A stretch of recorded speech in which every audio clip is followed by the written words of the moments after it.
About Alastair Campbell, former communications director for Prime Minister Tony Blair and a supporter of another Brexit referendum. Sir, thank you so much for joining us this day. News of the day, Theresa May is reaching out to Jeremy Corbyn to discuss the Brexit way forward. Does this mean that the UK is definitely leaving? Well, listen, I hope not. But I think what she's trying... Look, she's desperate. There was a 7-hour meeting of the cabinet yesterday, and she came out, and this was the best she had to offer.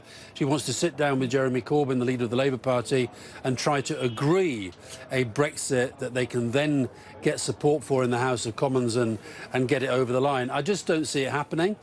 Added to which, I don't think it was really serious grown-up politics. She didn't tell him that she was planning to announce it. She just announced it on TV. That was the first that he'd heard of it.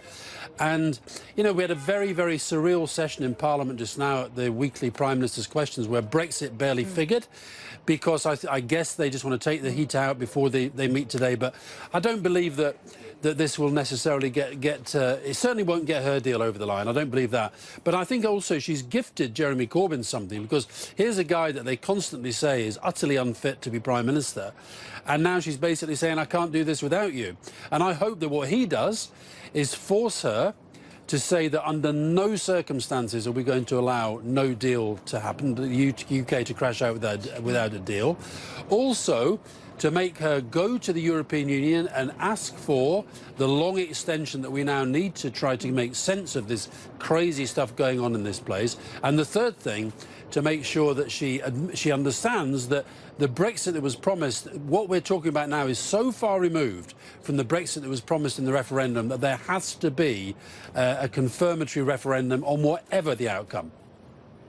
Theresa May is pressing ahead with Brexit, with these cross-party talks. She is due to ask for another extension with the EU. Of course, you, sir, are a resolute Remainer. Do you fear that your dream of staying in the EU is still alive? Well, listen, I don't have a dream about the EU. I am first and foremost British, and I really hate what the country is doing to itself. And is that dream alive? It most certainly is, because I think that she's now running out of road. She's trying to kick this can further and further down the road. She's really been pushed to a position, I think, where she's only going to have two options left. One is an election and one is a referendum. Her deal is dead. It's just not going to go through. I don't believe anything happens between now and then. And the European Union, they have been so reasonable. I mean, they get so much abuse from our politicians, they get so much abuse from our media, but actually they understand that there is a groundswell now in the United Kingdom to look at this again. And so, and actually, it's a huge prize for the European Union for this not to happen.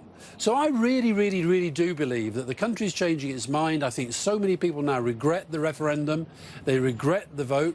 Now, I don't pretend there are millions of people who they don't care, they want out whatever. I understand that. But where is the centre of gravity of public opinion now? To my mind, it has moved, and it's continuing to move fast and substantially. And the world has been watching the Brexit deadlock with shock, surprise, with frustration, as it just continues to grind on and on. I saw your tweet that you sent out just moments before the interview saying you're going to do CNN to try to persuade the world that the UK need not be a basket case forever. So how do you answer that? How do you prove that to international viewers? You know, why is it so difficult for the UK government to honour the result of the referendum and an exercise in direct democracy that did ask for Brexit?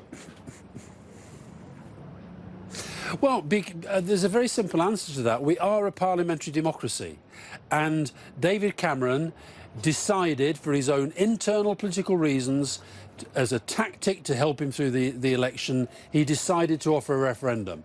And what has happened since the referendum is that government and parliament have tried to make sense of Brexit, but they've discovered, the negotiations have made this clear, that Brexit that was promised is undeliverable. We cannot do this without damaging the country.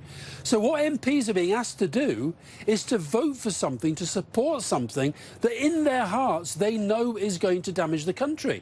Now, there's a minority in there who don't care. They believe that any price is worth paying to get out of the European Union. Now, that's a legitimate principled view. It just happens to be one that the majority now think is going to damage the country.